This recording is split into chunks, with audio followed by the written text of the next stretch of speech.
जिस चैप्टर पर प्रकाश डालूंगी उसे जानना बहुत आवश्यक है, क्योंकि आगे के टॉपिक को समझने के लिए इसे समझना आवश्यक है। इससे पहले मैंने आप लोगों को बताया था कि जब भारत में यूरोपियंस आने लगे और किस तरह से उन्होंने अपना प्रभाव यहाँ स्थापित करना शुरू किया। जैसा कि हम सभी लोग जानते हैं कि यूरोपीय मतलब जो पुर्तगाली थे, जो डच थे, जो अंग्रेज थे, जो फ्रांसीसी थे, ये यूरोपीय हैं।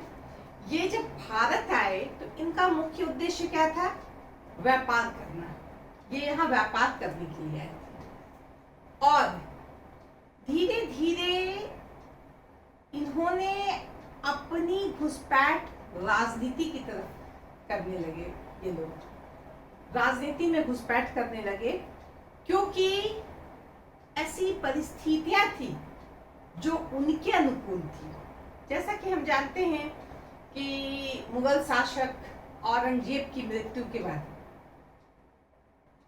मुगल साम्राज्य था वो बहुत कमजोर हो गया था।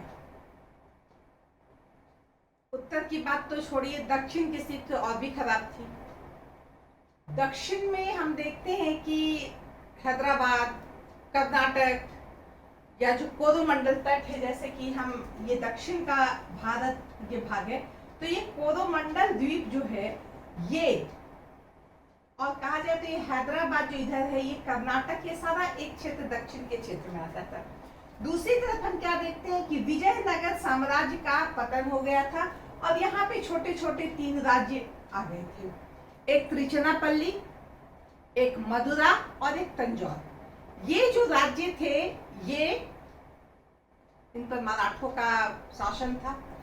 और कहा जाए ये जो क्षेत्र है हैदराबाद या कर्नाटक, ये सारे क्षेत्र पर मुगलों के समय जो रखा गया था, वहाँ जिनको सौंपा गया था, वहाँ की जिम्मेवारी सौंपी गई थी, वहाँ का शासन जिनको सौंपा गया था, उसमें भी आपस में इतनी खींचातानी थी कि वो भी आपस में उलझे हुए रहते थे। और दूसरी तरफ हम क्या देखते हैं? मराठा को भी यह ठीक नहीं लगता था कि कर्नाटक पे जो शासन है वह चले, वो उस पे अपना अधिकार जमाना चाहते थे, क्योंकि मराठा के अंतर्गत ये थे और यहाँ से चौथ भी वसूलते थे। चौथ एक टैक्स था। तो इस पर हम बहुत ज्यादा विचार नहीं करेंगे, बस सीधी और सरल भाषा में मैंने बता दी कि दक्षिण भारत की राजनीतिक स्थिति सही नहीं थी। मराठा हो या कर्नाटक के जो शासक हो जो मुगलों के द्वारा नियुक्त किए गए हों, या त्रिची, मदुरा और तंजौर की बात करें तो यहाँ सब जगह एक अव्यवस्था बनी हुई थी। और यही कारण था कि बाहर से जो व्यापारी आए थे, चाहे वो फ्रांस के फ्रांसीसी हों या अंग्रेज हों, वो दोनों इस पर अपना अधिकार बनाने के लिए लगे हुए थे कि किस तरह से हम कैसा पासा फेंके या हम कैसा खेल खेले कि इस क्षेत्र पर हमारा अधिकार हो जाए। लेकिन सबसे पहले इस क्षेत्र में जो है फ्रांसीसियों का, वहां उसने शुरू की अपना, फ्रांसीसियों ने शुरू की अपनी कार्रवाई। पहले तो जैसा कि हम कह सकते हैं कि ये व्यापारी व्यापार करने के लिए आए थे, चाहे फ्रांसीसी हों चाहे इधर अंग्रेज हों, ये व्यापार करने के लिए आए थे। इन्होंने मुगल शासकों से लाइसेंस लिया, एक प्रकार का कह सकते हैं, व्यापार करने के लिए, और इन्होंने अपना केंद्र भी बनाया। तो फ्रांसीसियों का जो मुख्य केंद्र था वह था पांडिचेरी। अंग्रेजों का जो केंद्र था वह कलकत्ता, बंगाल था, बॉम्बे था, और जो तीनों मेट्रो है ना, तीनों में उसका अधिकार था। मद्रास, बंगाल और मुंबई, ये तीनों पर अंग्रेज का अधिकार हमने देखा कि किस तरह 1857 में पलासी की लड़ाई हुई और बंगाल जो है वह चला गया अंग्रेजों के हाथ में। लेकिन इससे पहले की घटना है ये जो अंग्रेज फ्रांसीसी का युद्ध हुआ, यह एक महत्वपूर्ण घटना है। उस संदर्भ में जब हम बात करते हैं कि भारत में यूरोपीय आए और कैसे उन्होंने अपने आप को यहाँ पे मजबूत किया, अपना पैर यहाँ पे मजबूती से रखा। तो आज का हमारा जो टॉपिक है वह है कर्नाटक युद्ध। कर्नाटक युद्ध के भी नाम से इसे हम कह सकते हैं, इसे अंग्रेज फ्रांसीसी युद्ध के नाम से भी जाना जा सकता है। कभी कभी कहा जा सकता है कि कितने कर्नाटक युद्ध हुए, या सवाल आ सकता है कि अंग्रेज फ्रांसीसी युद्ध के क्या कारण थे या कर्नाटक युद्ध के क्या कारण थे, कितनी बार कर्नाटक युद्ध हुए।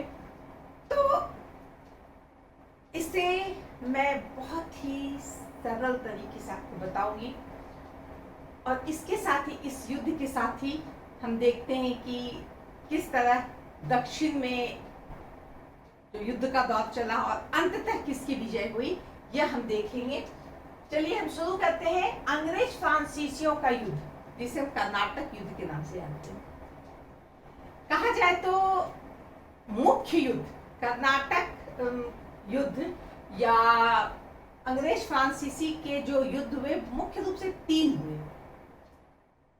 चौथे भी कभी कभी कहा जाता है, कहीं कहीं ये भी है कि चौथा युद्ध भी हुआ, लेकिन इस युद्ध में फ्रांसीसियों ने अपने लिए, अपने अधिकार के लिए या अपना पैर जमाने के लिए कुछ नहीं किया, बस वो टुटपुंजिया सा प्रयास करते रहे कि अंग्रेज को भी यहाँ प्रॉब्लम हो जाए, ये बात थी। और चलिए हम पहले देखते हैं फर्स्ट कर्नाटक युद्ध। पहला कर्नाटक युद्ध जो है वह 1746 ईस्वी से 1746 ईस्वी से 1748 ईस्वी तक चला, मात्र 2 साल। इस युद्ध के कारण क्या थे अगर हम कहें तो सबसे पहला था अंग्रेज और फ्रांसीसियों का स्वार्थ। जैसा कि हम जानते हैं अंग्रेज और फ्रांसीसी दोनों व्यापार करने आए थे, दोनों ने व्यापार करते करते यहाँ पर राजनीति में भी हस्तक्षेप करना शुरू किया। साथ ही साथ हम यह देखते हैं कि वो जो मुगल शासन के समय जो व्यवस्था थी वह जो ध्वस्त हो गई थी, अब वहां पे इन व्यापारियों का व्यापार करना भी मुश्किल हो रहा था। ऐसे में इन लोगों ने क्या किया, क्या सोचा कि एक हाथ में तलवार लेके व्यापार किया जाए। कहने का मतलब कि अब वो अलग तरीके से एक्टिव हो गए, अपना व्यापार भी चलाना था, राजनीति में भी हस्तक्षेप करना था, साथ ही साथ बहुत शांति के साथ, यह किसी की दया पे नहीं, अपने बल पे। और इस तरह से शुरू हो गई वहां पर लड़ाई।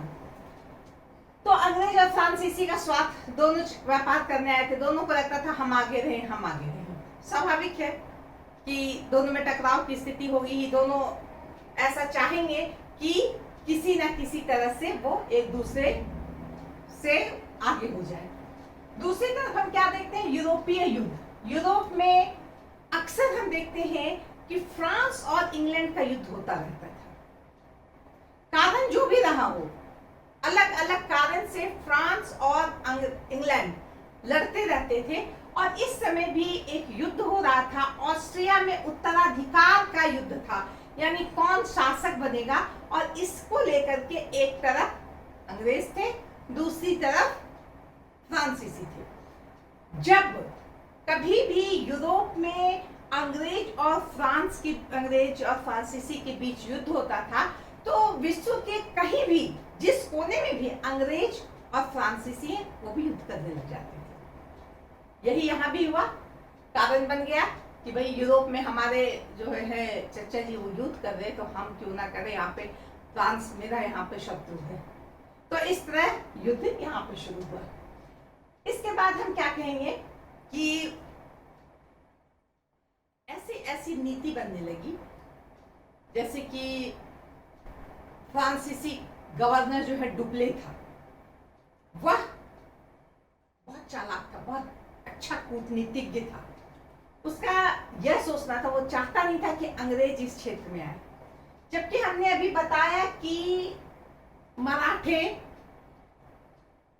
वो जो कर्नाटक के जो शासक थे वो, और साथ ही साथ अंग्रेज, ये तीनों इस क्षेत्र में एक होते थे, मिलते थे, संधि करते थे, एक दूसरे के साथ शर्तें होती थी। इनको दूर करने के लिए वह कर्नाटक का जो शासक है उससे कहा कि इससे इस क्षेत्र को युद्ध का क्षेत्र मत बनाइए, ये अंग्रेज जो है युद्ध के चक्कर में है और इस कर्नाटक क्षेत्र को आप युद्ध का क्षेत्र मत बनाइए। और इसी क्रम में हम देखते हैं अंग्रेज को इससे क्या है, अंग्रेज तो युद्ध करने के लिए तैयार थे, नहीं मुझे तो युद्ध करना है। दूसरी तरफ डुप्ले यह भी जानता था कि अंग्रेज से अगर युद्ध करेंगे तो हम शायद हार जाएं, क्योंकि उसकी जो नौसैनिक शक्ति है या उसकी जो सैनिक शक्ति है वो फ्रांस से ज्यादा अच्छी थी। तो ऐसी स्थिति में वो चाहा कि हम लोग मिल करके आपस में संधि कर ले कि भैया युद्ध ना करें, तुम अपना व्यापार करो, हम भी अपना व्यापार करें, क्यों युद्ध किया जाए। लेकिन अंग्रेज गवर्नर या जो प्रतिनिधि है उन्होंने कहा नहीं, मुझे तो कोई मतलब नहीं है, हम तो युद्ध करेंगे। और अंग्रेज जो है वो युद्ध करने के लिए एकदम से आगे बढ़ गए। ऐसे समय में डुप्ले ने क्या किया, उसने कर्नाटक का जो शासक था अनवरुद्दीन, उसे कहा कि अंग्रेजों को मना कीजिए कि कर्नाटक के युद्ध क्षेत्र को युद्ध क्षेत्र ना बनाया जाए। और अनवरुद्दीन ने एकदम कड़क आदेश दे दिया कि यहाँ कोई युद्ध नहीं होगा, अगर युद्ध होगा तो मैं उल्टा कार्रवाई करूंगा। इस बात को लेकर हम देखते हैं कि युद्ध उस समय थम गया। लेकिन फ्रांसीसी जो थे वह बहुत महत्वाकांक्षी थे, डुप्ले बहुत महत्वाकांक्षी थे। उसने क्या किया, मद्रास जो अंग्रेजों के अधिकार क्षेत्र में था उस पर आक्रमण करने का तैयारी किया। इसके कारण, इसके लिए उसने क्या किया, मॉरिशस का जो गवर्नर था उसको बुलाया और उसकी सहायता से मद्रास पर उसने अधिकार भी कर लिया। जबकि जो आया था मॉरिशस से गवर्नर, वो नहीं चाहता था मद्रास पर, जीत गया, लेकिन फिर भी डुप्ले को कहा कि क्यों परेशान होते हो, इससे कुछ पैसा वैसा ले लो और मद्रास को अंग्रेज के पास ही रहने दो। लेकिन फ्रांस में डुप्ले यह बात स्वीकार नहीं किया। तो इस तरह से हम देखते हैं कि मद्रास पर डुप्ले का अधिकार हो गया। यह एक बहुत बड़ी बात थी कि डुप्ले ने अंग्रेजों को हरा दिया। इसके बाद हम क्या देखते हैं, पांडिचेरी पर भी जो है उसकी नजर थी। अब पांडिचेरी को भी वो अपने हाथ में करने के लिए तैयार हो गया। इसके बाद जब मद्रास पर जब अधिकार किया फ्रांस या फ्रांसीसी, तो अनवरुद्दीन को लगा कि मद्रास तो जीत लिया है, अब मद्रास का बहुत बड़ा क्षेत्र वो हमें देगा, फ्रांसीसी जो है अनवरुद्दीन को देंगे। लेकिन ऐसा नहीं हुआ। अब जीत गए तो क्या, हम कब बात किए थे, कब शर्त दिए थे अनवरुद्दीन को, हमको क्या। इस बात पर अनवरुद्दीन भड़क गया और अडियार का युद्ध हुआ। इस युद्ध में हम क्या देखते हैं कि पूरे जोश खरोश से अनवरुद्दीन आया, लेकिन फ्रांसीसी जो है अनवरुद्दीन की सेना को हरा दिया। इस तरह से हम क्या देखते हैं कि प्रथम कर्नाटक युद्ध में सफलता अगर हम कहें तो फ्रांसीसियों को ही मिलती गई, और साथ ही साथ जो डुप्ले जो गवर्नर था फ्रांस का, वो जो है अपना पूरा वर्चस्व कायम करके रखा। इसके साथ हम क्या देखते हैं, 2 साल हुए ही थे कि अब फ्रांस और इंग्लैंड के बीच जो युद्ध हो रहा था वह खत्म हो गया और एक्स ला शैपेन की संधि हो गई। यह हुई 1748 ईस्वी में, और इसके साथ ही जो है इंग्लैंड और फ्रांस का युद्ध समाप्त हो गया और यहां भी इन्हें युद्ध समाप्त करनी पड़ी। तो इस तरह हम देखते हैं कि कर्नाटक युद्ध, प्रथम कर्नाटक युद्ध का अंत हो गया। लेकिन कहा जाए कि इससे क्या, हमें तो कुछ दिख ही नहीं रहा है, क्या ऐसे हुआ, फ्रांसीसी आया उस पर अधिकार कर लिया, कोई मतलब कुछ समझ में नहीं आया, इसका क्या प्रभाव पड़ा। ये बात सच है कि कोई मैप में कोई चेंज नहीं हो गया बहुत बड़ा, ऐसा कुछ नहीं हो गया कि एकदम से निर्णायक युद्ध हो गया कोई और कोई रिजल्ट निकल गया, ऐसा कुछ भी नहीं हुआ। लेकिन इस युद्ध में बहुत कुछ सामने आ गया। क्या सामने आ गया? भारतीय शासक जो थे, जो कर्नाटक के जो शासक थे, अनवरुद्दीन, वो तो बड़ा जोश खरोश से लड़ने गया था फ्रांसीसियों से कि तुम मद्रास का जो जीता उसका हमको क्यों नहीं दिया, तुम पांडिचेरी पर भी घेरा डालने जा रहे हो, हमें क्या मिला। और इस युद्ध में जो भारत के राजा थे उसे मुंह की खानी पड़ी, वो हार गए। यह एक बहुत बड़ा रिजल्ट था कि क्या स्थिति है हमारे देश के शासकों की। दूसरी तरफ हम क्या देखते हैं कि हमारी जो सैनिक शक्ति है बहुत ही अव्यवस्थित थी, जबकि फ्रांस जो यूरोपियन सैनिक शक्ति थी बहुत ही सुव्यवस्थित थी। उनकी सेना में जो अस्त्र शस्त्र सैनिक थे वो सब एकदम से मॉडर्न तरीके के थे, और भारतीय सैनिक या भारतीय हथियार या भारतीय पद्धति वो सब इसके सामने फेल थी। तो इस तरह से हम देखते हैं कि भारत की जो आंतरिक स्थिति थी वह भी बहुत खराब थी। अगर कर्नाटक के युद्ध में अनवरुद्दीन के साथ मराठे आ जाते, अगर उनके साथ मधुरा त्रिचनापल्ली के शासक आ जाते तो हो सकता है वो जीत जाता, लेकिन राजनीतिक स्थिति बहुत खराब थी और इसका एक नमूना यहाँ दिख गया। तो इस तरह हम कह सकते हैं कि प्रथम कर्नाटक युद्ध समाप्त हो गया, लेकिन उसके समाप्त होने के मात्र 1 साल बाद दूसरा कर्नाटक युद्ध शुरू हो गया। इसका कारण हम क्या कहेंगे? इसका कारण हम यह कहेंगे कि वो जो युद्ध चल रहा था और अचानक बीच में रोक दिया गया इस संधि के द्वारा, यह तो मन की बात मन में रह गई। अभी युद्ध करना था, भला रोक दिया गया, तो वो जो आधा अधूरा युद्ध छोड़ दिया गया था उसकी कसक तो थी ही, तो वो एक बहुत बड़ा कारण बना। दूसरा कारण यह बना, महत्वपूर्ण कारण, हैदराबाद में, तंजौर में और कर्नाटक में उत्तराधिकार के लिए युद्ध होने लगा था। जैसा कि हम जानते हैं कि अनवरुद्दीन जब बैठा था गद्दी पे, उसके पहले दोस्त अली वहां का शासक था जिसे मार दिया गया था, और उसका दामाद जो था चांदा साहब, उसका दामाद था चांदा साहब।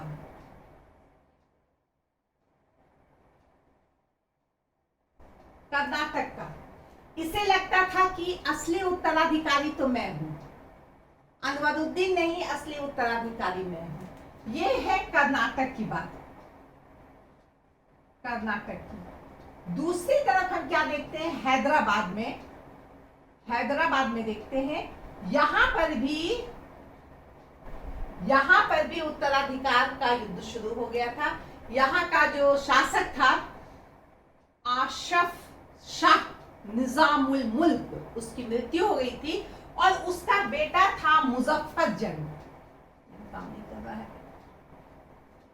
मुजफ्फर जंग। ये कौन था?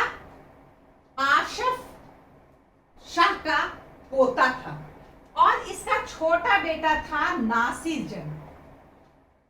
नासिर जंग, मुजफ्फर जंग का कहना था कि मैं पोता हूं, मैं बैठूंगा गद्दी पे, सिंहासन पर, और नासिर जंग कहता था कि मैं बेटा हूं, छोटा बेटा ही सही, मैं बैठूंगा। अब इसका फायदा इन यूरोपीय शक्तियों ने उठाया। इन लोगों ने किसी न किसी का पक्ष ले लिया। जैसे चांदा साहब का पक्ष ले लिया किसने? फ्रांसीसियों ने, कि नहीं तुम्हें ही बैठना चाहिए। और यहाँ पर हैदराबाद में हम क्या देखते हैं? मुजफ्फर जंग की जगह नासिर जंग का पक्ष ले लिया फ्रांसीसियों ने। तो इस तरह जो ये उत्तराधिकार का युद्ध था, इसमें ऐसे ही नहीं पड़ा। इसने चांदा साहब से सौदा किया कि मैं तुम्हारी सहायता करूंगा, तुम्हें मैं सिंहासन पर बैठा दूंगा, इसके बदले में तुम मुझे क्या दोगे? इसने अंग्रेजों ने भी किया कि तुम्हें मैं राजा बना दूंगा, सहायता करूंगा, तुम मुझे क्या दोगे? इसके एवज में हम देखते हैं कि कारिकल नाम का जगह फ्रांसीसियों ने ले लिया, अंग्रेजों ने जो है उसने ले लिया ये देवी कोटाई नाम का बहुत महत्वपूर्ण जगह है, ये सब उसने अपने अपने हिस्से में कर लिया। तो इस तरह बहुत सारे क्षेत्रों को अपने अपने हिस्से में करने का उन लोगों का स्वार्थ था। बस इन लोगों का वह साथ दे रहा था, ये सोच के नहीं कि इनका साथ दे रहे, उसमें उसका स्वार्थ था। चांदा साहब को फ्रांसीसियों ने वहां का नवाब बना दिया कर्नाटक का। इधर हम देखते हैं मुजफ्फर जंग को ये फ्रांसीसियों ने मुजफ्फर जंग की सहायता की थी, लेकिन ये मारा गया। इसके मरने के बाद नासिर जंग इससे पहले मारा गया। और जब ये जा रहा था सिंहासन पे बैठने के लिए, जब हैदराबाद का जो गवर्नर था बुश्शे, वो इसको लेके जा रहा था, तो इसकी भी हत्या कर दी गई। अब हैदराबाद का नवाब कौन बना? सलावत जंग, वो था नासिर जंग का बेटा। और इसके क्रम में ये सारी बातें हो रही थी, और साथ ही साथ अंग्रेज और फ्रांसीसी अपने अपने क्षेत्र पर कब्जा किए जा रहे थे। उनको हैदराबाद का उत्तरी क्षेत्र चाहिए, किसी को मद्रास का क्षेत्र चाहिए, कुछ महत्वपूर्ण क्षेत्र चाहिए। और इस तरह से हम देखते हैं कि जो भारतीय नरेशों की दुर्बलता तो थी ही, साथ ही साथ इनका जो उत्तराधिकार युद्ध था यह बहुत ज्यादा प्रभावी हुआ। ठीक है, अब हम बात करेंगे, चांदा की विजय हो गई जैसा कि मैंने बताया, और हैदराबाद पर भी प्रभाव पड़ गया। किसका? फ्रांसीसियों का। चांदा साहब ने जो शासक बनाया, फ्रांसीसियों की सहायता से चांदा साहब बना। हैदराबाद पे जो प्रभाव बढ़ा, उससे उत्तरी भाग में, हैदराबाद के उत्तरी भाग में जो उसे अपना अधिकार मिल गया, वह भी फ्रांसीसियों को मिला। त्रिचन्नापल्ली, अर्काट, ये सारे क्षेत्र पर अब अंग्रेज और फ्रांसीसी कब्जा करने के लिए परेशान थे। त्रिचन्नापल्ली पे बहुत दिनों तक फ्रांसीसियों ने घेरा डाला कि इसे अपने अंडर करता है, लेकिन अंग्रेज वह भारी पड़ गए। त्रिचन्नापल्ली पर अंग्रेजों का अधिकार हो गया। अर्काट पर भी जो है अंग्रेज भारी पड़ गए। और अंततः हम देखते हैं कि पांडिचेरी की संधि हो गई। पांडिचेरी में संधि हो गई, जिसमें कहा गया कि भाई अब हम लोग लड़ाई वड़ाई नहीं करेंगे, अब हम लोग अपना व्यापार करेंगे, अब हम लोग किसी राजनीतिक हस्तक्षेप में नहीं घुसेंगे। क्योंकि इससे पहले, पांडिचेरी की संधि से पहले, जब इतना त्रिचन्नापल्ली में फ्रांस हार गया, अर्काट में हार गया, तो डुप्ले को बुला लिया गया फ्रांस कि आप आ जाइए यहाँ, और उसके जगह पे एक दूसरे गवर्नर को, जिसका नाम था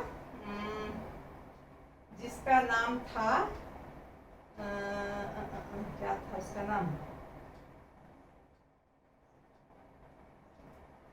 याद नहीं आ रहा, उसे यहाँ पर बनाया गवर्नर।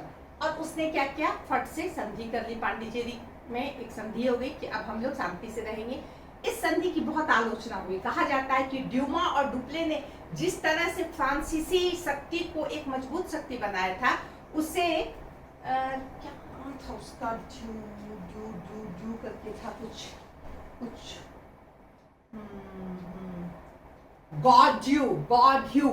गॉडह्यू नाम का गवर्नर आया था।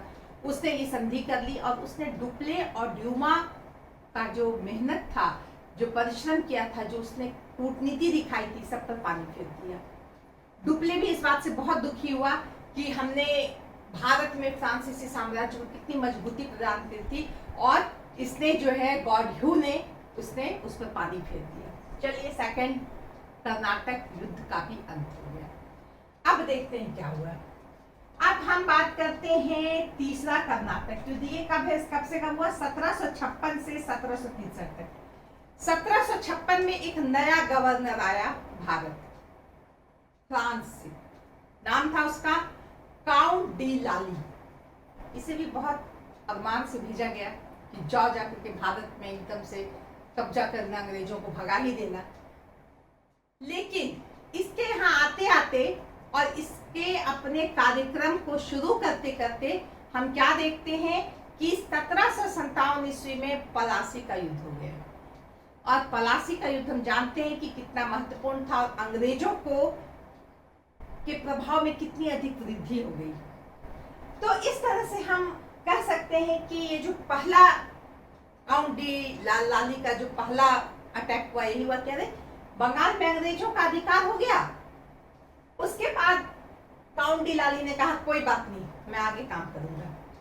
Saint David, Fort Saint David जो मद्रास में था, उसको घेर लिया, उस पर हमारा कब्जा होना चाहिए, वो अंग्रेजों के अंतर्गत था। यहाँ पर भी वह असफल हुआ, क्योंकि जैसा कि हम जानते हैं अंग्रेजों की शक्ति, सैनिक शक्ति बहुत ही स्ट्रांग थी, और यहाँ पर बहुत दिनों तक घेरा डालने के बाद भी फोर्ट सेंट डेविड पर कब्जा या अधिकार नहीं हो पाया। उसके बाद मद्रास पर भी अधिकार करने का सपना था फ्रांसीसियों का, वह भी जो है सो अंततः टूट गया। और हम देखते हैं कि 22 जनवरी